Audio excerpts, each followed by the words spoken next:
ارے دہائی حق کی شہ مشرقین کو مارا، ارے سپاہ شام نے بھائی حسین کو مارا، دیار شام میں۔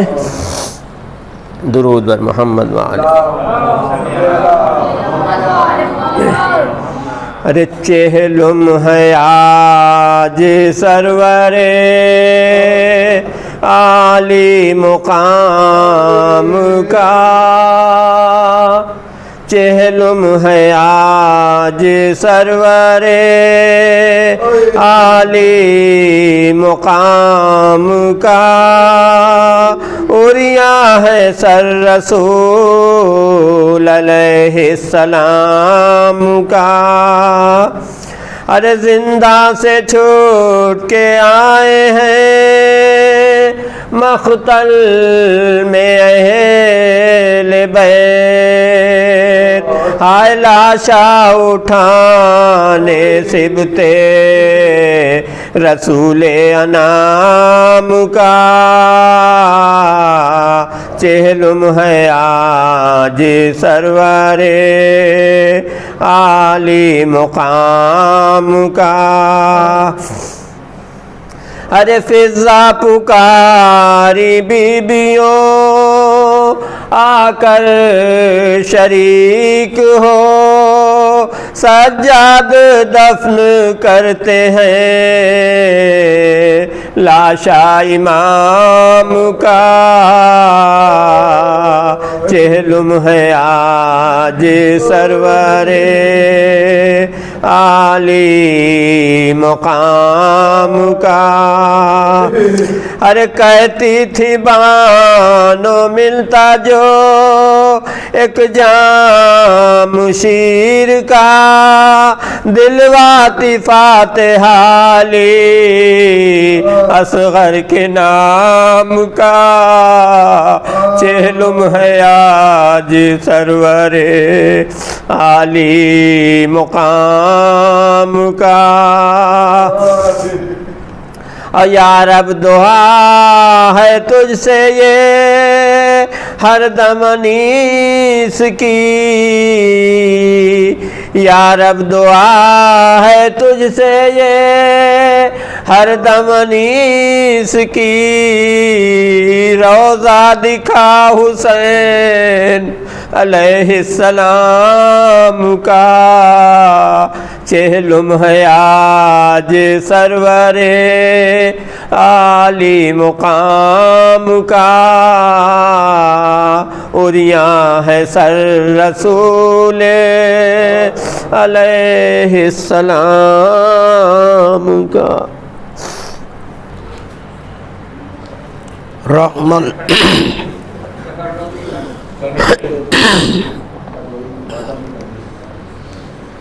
رحم اللہ من قرأ الفاتحہ۔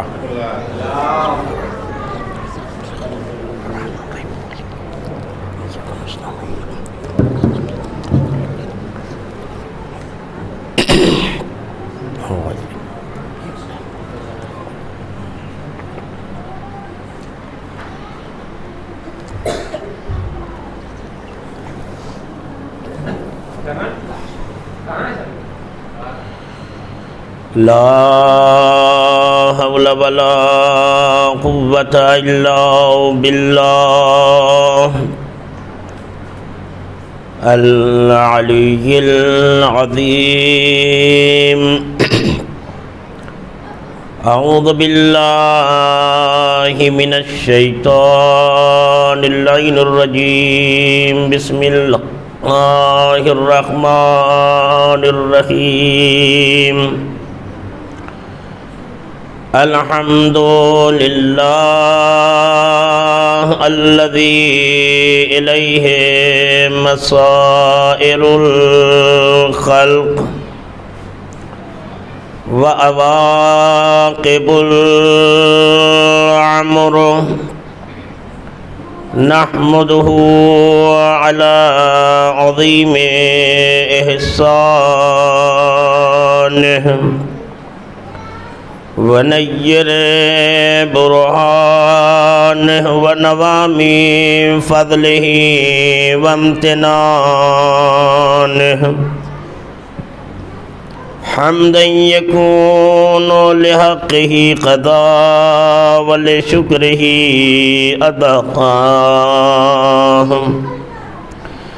وإلى ثوابه مقربا ولحسن مزيده موجبا والصلاة والسلام وتحية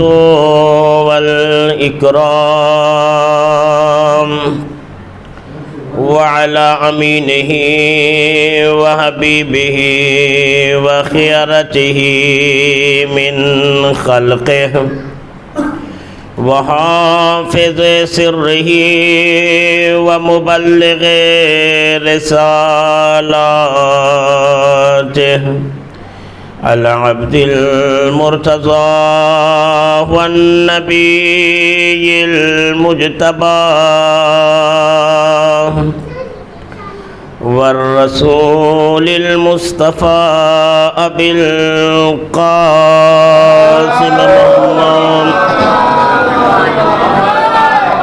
وآله العتيبين الأطهرين الأكرمين المعصومين المظلومين الذين أذهب الله عنهم الرجس وطهرهم تطهيرا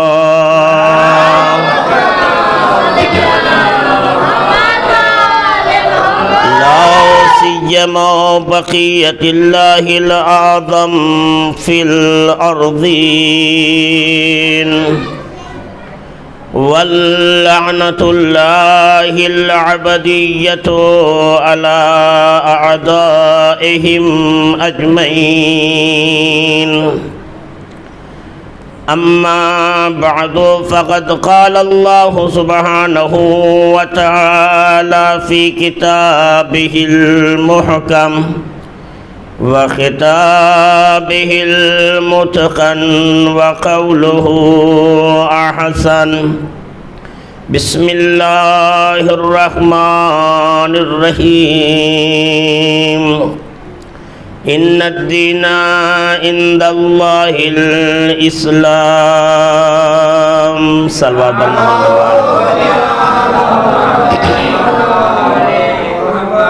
معزز سامعین و بزرگان عزیز، میں نے جس آیت کریمہ کو عنوان سخن قرار دیا ہے، بحمد اللہ اس آیت کریمہ سے آپ بخوبی واقف ہیں۔ بے انتہا تقاریریں سماعت فرمائی ہیں، بے انتہا مجالس میں اس آیت کریمہ پر گفتگو ہوئی ہے، اور عزیزان گرامی حقیر بھی کچھ موروضات، کچھ گزارشات اور دو چار جملے اسی آیت کریمہ کے ذیل میں بیان فرمائے گا۔ اور عزیزان گرامی، جیسا کہ یہ مجلس اربعین کے سلسلے سے ہے، کل روز اربعین کا دن ہے، یعنی کربلا والوں کا چہلم۔ ہر انسان یہی جانتا ہے کہ امام حسین چہلم کے دن رخصت ہو جاتے ہیں۔ عزیزان گرامی، یہ حتماً غلط ہے کہ ہمارا مولا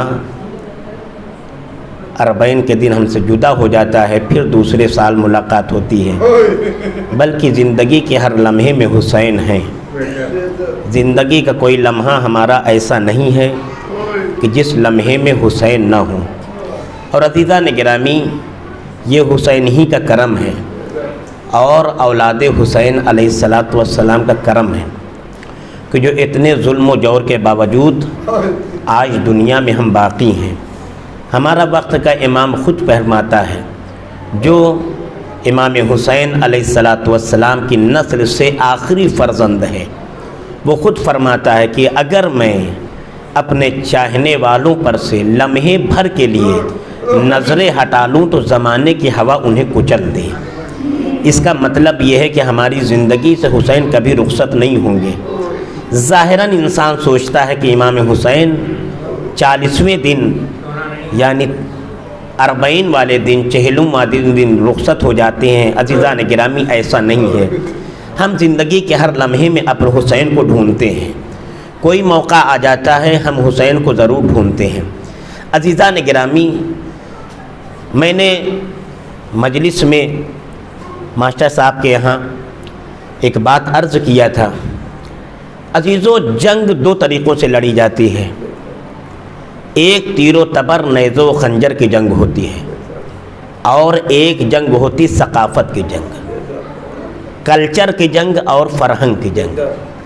تیر و تبر نیزہ و خنجر والی جنگ ہے جو اس سے لڑکے ظالموں نے ہمیں ہزاروں برس دیکھ لیا کہ انہیں مٹایا نہیں جا سکتا، یعنی کوئی اسلحوں میں کوئی ایسا اسلحہ بچا نہیں کہ جو ظالم نے ہمارے خلاف استعمال نہ کیا گیا۔ ہر اسلحہ استعمال کیا، ہر اسلحے ہمارے سامنے دم توڑ گئے، لیکن ہمارے خون میں اتنی طاقت ہے، ہمارے خون میں ایک صلوات پڑھیں محمد اور آل محمد پر، ہمارے گھر میں داخل ہے۔ یعنی وہ تمام تر اسلحے، تمام تر آلے کی جو ہمارے عقیدے کو کمزور کر سکتے ہیں، ہمارے ایمان کو کمزور کر سکتے ہیں، آج ظالموں نے ہمارے گھروں کے اندر داخل کر دیا ہے۔ یعنی پہلے ظالموں نے ہم سے باہر جنگ کی، جب دیکھا کہ باہر ان کو نہیں مٹایا جا سکتا، باہر ان سے مقابلہ نہیں کیا جا سکتا، تو آج وہ تمام تر اسلحے، تمام تر آلے کہ جو ہمارے عقائد کو کمزور کر سکتے ہیں، ہمارے ایمان کو کمزور کر سکتے ہیں، وہ تمام تر آلے ہمارے گھر کے اندر ہیں، چاہے وہ ٹیلی ویژن ہو، چاہے وہ فیس بک ہو، چاہے وہ انٹرنیٹ ہو، یہ تمام چیزیں کہ جو ہمارے عقائد کو کمزور کر سکتی ہیں، وہ آج تمام تر یہ آلے ہمارے گھر کے اندر موجود ہیں۔ پہلے کا زمانہ یہ تھا کہ جب کوئی انسان گناہ کرنا سوچتا تھا تو اسے گھر کے باہر جانا پڑتا تھا، یعنی جب گناہ کرنا ہوتا تھا تو اسے گھر کے باہر جانا پڑتا تھا۔ آج زمانہ یہ ہو گیا ہے کہ جب انسان گناہ کرنا چاہتا ہے تو باہر بھی ہوتا ہے تو گھر میں داخل ہو جاتا ہے، یعنی گھر میں داخل ہو جاتا۔ کیوں؟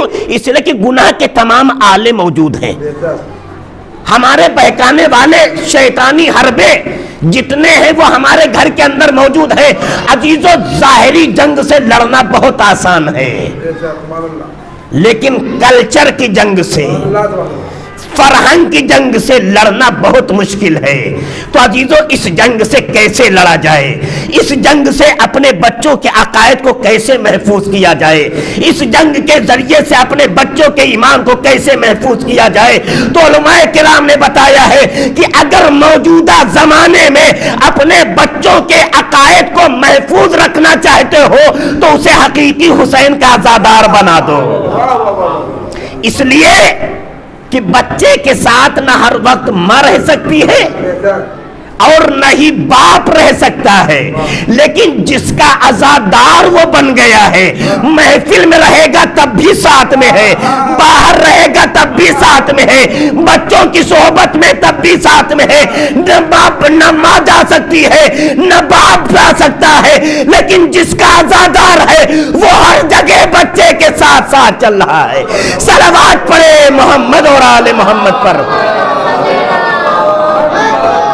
عزیزان گرامی، یقیناً علماء کرام نے کہا ہے اگر اس دور میں، یہ جو موجودہ دور چل رہا ہے، اگر اس دور میں انسان اپنا عقیدہ محفوظ کر لے تو اس سے زیادہ کامیاب دنیا میں کوئی انسان ہے نہیں۔ ہر طرف سے شیطان بہکا رہا ہے، ہر طرف سے شیطان ہمیں ورغلا رہا ہے، ہر طرف سے بہکانے کی کوشش کر رہا ہے۔ ہمارے عقیدے کو ہم سے چھین رہا ہے، ہمارے ایمان کو کمزور کرنا چاہتا ہے۔ ایسے پراشو ماحول میں اگر ہم نے اپنا عقیدہ اور اپنا ایمان محفوظ کر لیا تو سمجھ لو اس سے زیادہ کامیاب دنیا میں کوئی نہیں ہے۔ ایک صلوات پڑھے محمد اور آل محمد پر۔ ہر طرف سے جنگ ہے، ہر طرف سے یلغار ہے، ہر طرف سے ظلم ڈھایا جا رہا ہے۔ عزیزو، جنگ کس سے کی جاتی ہے؟ ظلم کس پہ ڈھایا جاتا ہے؟ کس کو دبایا جاتا ہے؟ جو پہلے سے خود ہی کمزور ہو اسے دبانے سے فائدہ کیا ہے؟ اسے جنگ لڑنے سے اس سے فائدہ کیا ہے؟ اس سے مقابلہ کرنے کا فائدہ کیا ہے؟ یعنی جب سے دنیا قائم ہوئی ہے آج تک کے ظالموں کا ہم سے مقابلہ اس بات کی دلیل ہے کہ ظالم میرے مقابلے میں اپنے کو کمزور سمجھ رہا ہے۔ یعنی اگر ہم کمزور ہیں، اگر ہمارے پاس طاقت نہیں ہے، اگر ہمارے پاس قوت نہیں ہے تو زمانے کی نظریں ہم پہ گڑی کیوں ہیں؟ لوگ خوشی کے لیے وقت مانگتے ہیں، لوگ خوشی منانے کے لیے ٹائم مانگتے ہیں، ہم تو حکومت سے رونے کے لیے ٹائم مانگتے ہیں، پھر بھی حکومت گھبراتی ہے، اس لیے کہ معلوم ہے کہ اس آنسو میں اتنی طاقت ہے، اگر یہ آنسو چاہے تو ظالم کے چولوں کو ہلا سکتی ہے۔ صلوات پڑھے محمد اور آل محمد پر۔ ان آنسوؤں میں اتنی تاثیر پائی جاتی ہے، ان آنسوؤں میں اتنی قوت پائی جاتی ہے، اگر یہ چاہے تو ظالم کی چولوں کو ہلا سکتی ہیں، یزیدیت کی چولوں کو یہ ہلا سکتی ہے۔ تو اے امت مسلمہ پہ عمل کرنے والوں، کبھی یہ مت سمجھنا کہ ظالم پہچان رہا ہے کہ کون سنی ہے کون شیعہ ہے۔ ظالم کچھ نہیں جانتا۔ ظالم نشانہ کسے بنا رہا ہے؟ امت مسلمہ کو نشانہ بنا رہا ہے، صرف امت مسلمہ کو نشانہ بنا رہا ہے۔ اگر شیعہ کو نشانہ بناتا تو رمضان آرام سے کرنے کی اجازت دیتا، عید منانے کی اجازت دیتا، بقرعید منانے کی اجازت دیتا، محرم پہ صرف پابندی ہوتی، لیکن ہم نے دیکھا کہ رمضان میں بھی پابندی ہے، عید کے مبارک موقع پر بھی پابندی ہے، اور بقرعید کے دن بھی پابندی ہے۔ یہ پابندیاں کیوں ہیں؟ اگر حکومت کا ظلم صرف شیعوں پہ ہے تو یہ پابندی کیسی ہے؟ ان تمام ہمارے اچھے موقعوں پر حکومت کی پابندی اس بات کی دلیل ہے کہ حکومت خوب جانتی ہے کون سنی ہے کون شیعہ ہے۔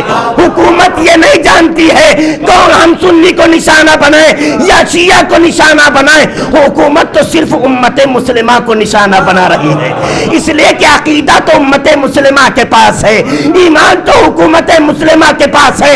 اے دنیا والوں، تم کو عقیدہ کہیں نظر نہیں آئے گا، ایمان کہیں نظر نہیں آئے گا۔ ارے عقیدہ وہی ہوگا جہاں تعلیمات محمد ہوں گی، جہاں قرآن ہوگا، جہاں سیرت رسول ہوگی۔ صلوات پڑھے محمد اور آل محمد پر۔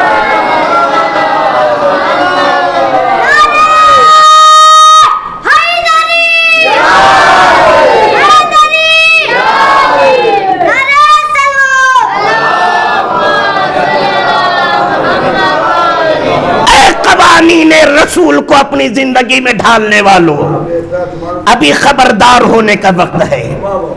اگر حکومت کو جواب دینا چاہتے ہو تو تمہیں یکجہتی اختیار کرنا پڑے گی، تمہیں اتحاد اختیار کرنا پڑے گا، اس لیے کہ تم تو ابھی تک کے یہی بات رہے ہو، تم تو اسی پر لڑے ہوئے ہو، تم تو اسی پہ خوریزیاں کر رہے ہو کہ ہم ہاتھ باندھ کے نماز نہیں پڑھیں گے، وہ کہہ رہا ہم ہاتھ باندھ کے نماز پڑھیں گے، ہمارے مرجع کیا کہہ رہے ہیں؟ اے مسلمانوں، تم تو ابھی تک کے ہاتھ کھولنے اور باندھنے میں پڑے ہو، ظالم تمہارے ہاتھوں کو کاٹ رہا ہے۔ ہم ابھی ہاتھ کھولنے اور باندھنے ہی پہ جھگڑ رہے ہیں، ظالم ہمارے ہاتھ کاٹ رہا ہے۔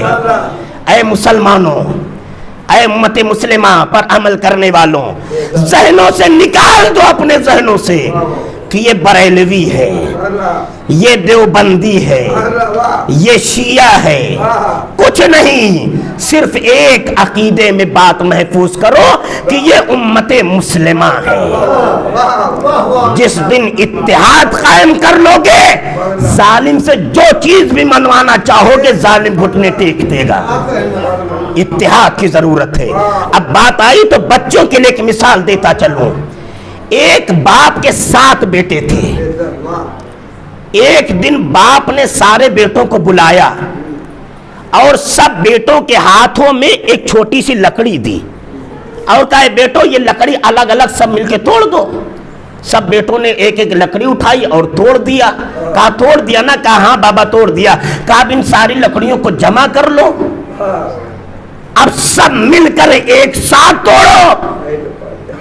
اب بچے مجبور ہو گئے، بابا اب تو یہ نہیں ٹوٹ سکتی ہیں، اب تو ان میں طاقت بڑھ گئی ہے۔ وہیں پہ اس کے باپ نے کہا اگر منتشر رہو گے، اگر بکھرے رہو گے تو اسی لکڑی کی طرح حکومتیں تمہیں توڑ دیں گی، لیکن اگر یکجا رہو گے، اتحاد رہو گے، ملے جلے رہو گے تو بڑی بڑی حکومتیں تم سے گھبرا جائیں گی، بڑی بڑی حکومتیں تم سے گھبرا جائیں گی۔ آج جاؤ سرزمین ایران پہ، نہیں پہچان پاؤ گے کون سنی ہے کون شیعہ ہے، اس لیے کہ وہاں ایسا اتحاد ہے، ایسی یکجہتی۔ صلوات پڑھیں محمد اور آل محمد پر۔ تو عزیزان گرامی ضرورت اس بات کی کہ اتحاد قائم کریں۔ ہمارے مرجع نے کیا کہا ہے؟ آج جس کے ہم مقلد ہیں، جس کی تقلید کر رہے ہیں، نام کیا ہے؟ مرجع عالی قدر امر المسلمین حضرت آیت اللہ العظمی سید علی سیستانی دام ذلہ العالی، جن کا اس میں گرامی وہ کیا فرماتے ہیں؟ اے حسین کے چاہنے والوں، اے میرے شیعو، یہ مت کہو کہ سنی ہمارے بھائی ہیں۔ کون کہہ رہا ہے؟ جس کے تمام قوانین پر آج ہم عمل کر رہے ہیں، اگر اس کے قوانین پہ عمل نہ کریں تو روزہ کوئی فائدہ دینے والا نہیں، حج کوئی فائدہ دینے، ساری عبادتیں بیکار ہیں اگر اس کے مد مخالف ہم آ جائیں۔ اگر ان کے قوانین کے برخلاف ہم چلنے لگے تو ہمارا کوئی عمل صحیح نہیں ہے۔ جب تک ان کی تقلید میں نہیں رہیں گے، جب تک ان کے قوانین پہ عمل نہیں کریں گے۔ وہ کیا کہہ رہے ہیں؟ اے میرے شیعو، یہ مت کہو کہ سنی ہمارے بھائی ہیں۔ کیا کہو؟ یہ مت کہو کہ سنی ہمارے بھائی ہیں، بلکہ یہ کہو کہ سنی ہماری جان ہے۔ جب جسم سے جان نکل جاتی ہے تو جسم مردہ ہو جایا کرتے ہیں۔ اے شیعو، اپنے کو جسم سمجھو اور اہل سنت کو جان سمجھو۔ جب تک جسم اور جان کا رابطہ رہے گا تب تک زندگی ہے، اور جیسے رابطہ ختم ہوتا ہے موت ہوتی ہے۔ صلوات پڑھے محمد اور آل محمد پر۔ تو اتحاد کی ضرورت ہے، یکجہتی کی ضرورت ہے۔ اے دنیا والو، اے امت مسلمہ، اگر آج حکومت کی نظر میں اپنا وقار قائم رکھنا چاہتے ہو، آج اگر حکومت کی نظر میں اپنی منزلت کو برقرار رکھنا چاہتے ہو، تمہاری منزلت مجروح ہو چکی ہے، تمہاری عظمت ظالم کی نگاہوں سے گر چکی ہے، تمہاری عزت ظالم نے پامال کر دیا ہے۔ اسے منزل عام پر کیسے لائیں؟ کون سا راستہ ہے کہ ظالم سے اپنی بات منوا لیں؟ کون سا ایسا راستہ ہے؟ صرف ایک راستہ ہے کہ جسے اتحاد کہتے ہیں۔ وَاعْتَصِمُوا بِحَبْلِ اللَّهِ جَمِيعًا وَلَا تَفَرَّقُوا۔ خداوند عالم حدیث قرآن میں کہتا ہے وَاعْتَصِمُوا بِحَبْلِ اللَّهِ جَمِيعًا وَلَا تَفَرَّقُوا، دیکھو اللہ کی رسی کو مضبوطی سے پکڑ لو اور آپس میں اتفاق نہ ڈالو، اس لیے کہ جب اتفاق ڈالو گے تو تم منتشر ہو جاؤ گے، تم بکھر جاؤ گے، تم پھوٹ جاؤ گے۔ لیکن اگر اتحاد قائم رکھو گے تو دنیا میں جو کچھ کرنا چاہتے ہو کر لو گے۔ ایک صلوات پڑھیں محمد اور آل محمد پر۔ ان الدین عند اللہ الاسلام، بے شک اللہ کے نزدیک اگر کوئی مذہب ہے تو وہ مطلب حقہ یعنی اسلام ہے، یعنی وہ دین اسلام ہے۔ عزیزان گرامی، یہ دین کی بنا کب پڑی؟ آج دین کو غلط معنوں میں استعمال کیوں کیا جا رہا ہے؟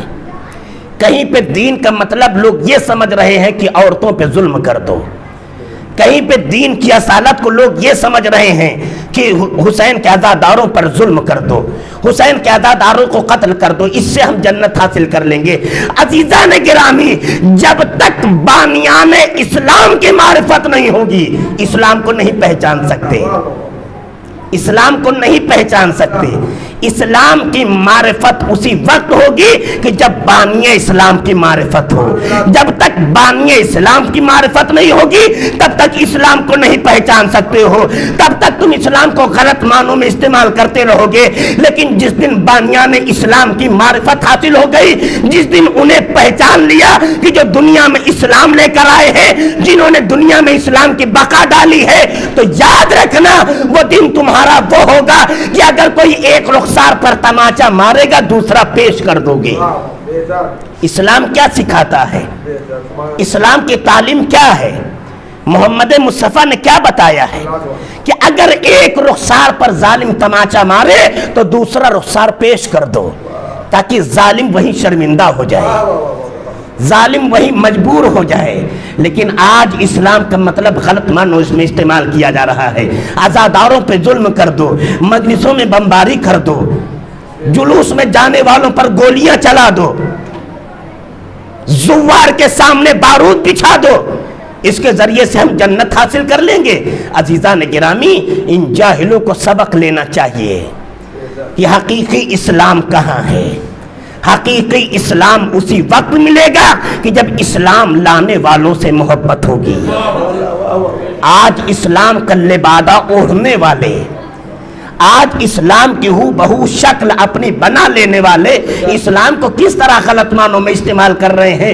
محمد کے زمانے میں اسلام کیسا تھا؟ جب محمد عربی جنگ پہ جاتے تھے تو صحابہ کو خطاب کر کے کہتے تھے، اے صحابہ کے لوگوں دیکھو، ہماری جنگ مردوں سے ہے عورتوں سے نہیں ہے، لہذا خبردار، عورت کی ایک عزت ہے، عورت کا ایک مقام ہے، عورت کا ایک وقار ہے، لہذا عورت کی عزت پہ ہاتھ مت ڈالنا، عورت کی عزت کو مجروح نہ کرنا، ان بچوں پہ ظلم نہ کرنا کہ جو ابھی ماں کی آغوش میں ہے، اس لیے کہ وہ عن الخطا ہے، ان کا کوئی گناہ نہیں ہے، ان سے کوئی غلطی نہیں ہے۔ لیکن ہم نے کیا دیکھا؟ کبھی یمن کے بچوں پر ظلم ڈھایا جا رہا ہے، کبھی فلسطین میں بچوں کو مارا جا رہا ہے، کبھی لبنان میں بچوں کو مارا جا رہا ہے۔